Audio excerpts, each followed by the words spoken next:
माँ विंध्यवासिनी, हर हर महादेव। आप सभी का स्वागत है हमारे यूट्यूब परिवार में।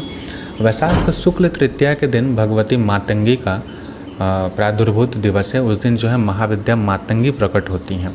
उनकी ऊर्जा उस दिन पूरी, उनकी जो चेतना है पूरे समस्त ब्रह्मांड में व्याप्त रहती है। जिन व्यक्तियों को अपने मातृ संबंधी कष्ट हैं, लोग पूछते हैं कि मेरी कुंडली में स्त्री दोष है तो ऐसे में हम क्या करें, तो वैसे व्यक्तियों स्त्री दोष जिनकी कुंडली में उत्पन्न है किसी भी कारण से, उनको भगवती मातंगी की उपासना जो है कम से कम 9 दिवसीय अनुष्ठान जो है उस दिन से करना चाहिए। अब यहाँ बात आता है कि महाविद्याओं की उपासना करने जा रहे हैं तो हमारे पास जो है कुछ विशेष विधि विधान इत्यादि होने चाहिए। जैसे कि आपका यज्ञोपवीत होना चाहिए। अगर यज्ञोपवीत नहीं है तो विशेष जो विधान है, जो मंत्र है, उनका प्रयोग नहीं कर पाएंगे। तो सामान्य रूप से मैं बता देता हूँ कि क्या करना चाहिए। संकल्प आपको लेना चाहिए उस दिन कि मेरे जन्म कुंडली में स्थित जो स्त्री दोष है उसके निवारण हेतु, अगर आपकी माता हैं और उनको किसी प्रकार का कष्ट है तो उनकी उस कष्ट से मुक्ति हेतु भगवती मातंगी की साधना उपासना से, अगर हमारी जो जन्मदात्री हैं, जो जननी हो, उनके जीवन में या उनके शरीर में कष्ट है तो उससे ज़रूर उनको छुटकारा मिलता है। ऐसा एक तंत्रोक्त विधान बोलिए या ऐसा एक प्रचलन बोलिए, ऐसा एक कथा ये बोलिए, ये है प्रचलन में। तो आप अपनी माता, अपनी जननी की प्रसन्नता है तो उनको कष्टों से मुक्त करने के हेतु आप अवश्य इन साधनाओं को कर सकते हैं। तो वैशाख शुक्ल तृतीया के दिन जब भी आपको समय मिले तो उस दिन भगवती मातंगी के सहस्राधिक नामों के द्वारा उनका अर्चन करना चाहिए। अब उसके लिए आपको यह ज़रूरी नहीं है कि आप भगवती मातंगी का प्रतिमा या तस्वीर ला करके, फ़ोटो ला करके उनको स्थापित करके ही पूजा करें। आप भगवती दुर्गा के स्वरूप के माध्यम से भी, जो कि आप अपने घर में स्थापित रखे हैं, उनको भी आप समर्पित करके, पुष्प समर्पित करके इस साधना को कर सकते हैं।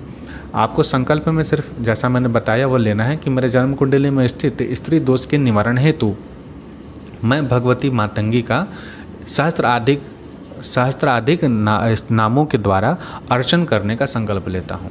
यह सिर्फ आपको बोलना है। और उसके बाद रक्त जावा पुष्प जो होता है, फूलों के द्वारा, फूल में अगरू यानी कि चंदन पानी जो होता है उसे मिला करके और रोली मिला करके, अष्टगंध मिला करके सुगंधित करेंगे। और उसके बाद हर नाम के द्वारा आपको मार्केट में सहस्त्र नामावली मिल जाएगी भगवती मातंगी का, तो उसके द्वारा जो है आप फिर उनका अर्चन करें। हर एक नामों से एक एक पुष्प को चढ़ाते जाएं। और जब यह काम कर लें तो अब उसमें आप घी का दीपक जला सकते हैं। आरंभ में एक नारियल का बलि दे सकते हैं, सामान्य रूप से केला चढ़ा सकते हैं, इस प्रकार से करके। और उनको मधु बहुत प्रिय है तो भगवती मातंगी को मधु का भोग अवश्य लगाना चाहिए। और जब इस प्रकार के आप पूजन पाठ को पूर्ण कर लेते हैं तो उसके पश्चात जो है अगले दिन से भी आप चाहें तो सहस्राचन पूरे 9 दिन तक बनाते रहें। यानी तृतीया को शुरू करेंगे तो तृतीया, चतुर्थी, पंचमी, षष्ठी, सप्तमी, अष्टमी, नवमी, दसवीं, एकादशी तिथि, एकादशी को 9 दिन पूर्ण होगा। अगर कोई तिथि 6 नहीं हो रहा है तो उस दिन तक आप 9 दिन तक जो है इस प्रयोगों को पूर्ण करें। हर दिन रात्रि काल में, निशा काल में 10 बजे के बाद जो है सहस्त्राचन करते रहें।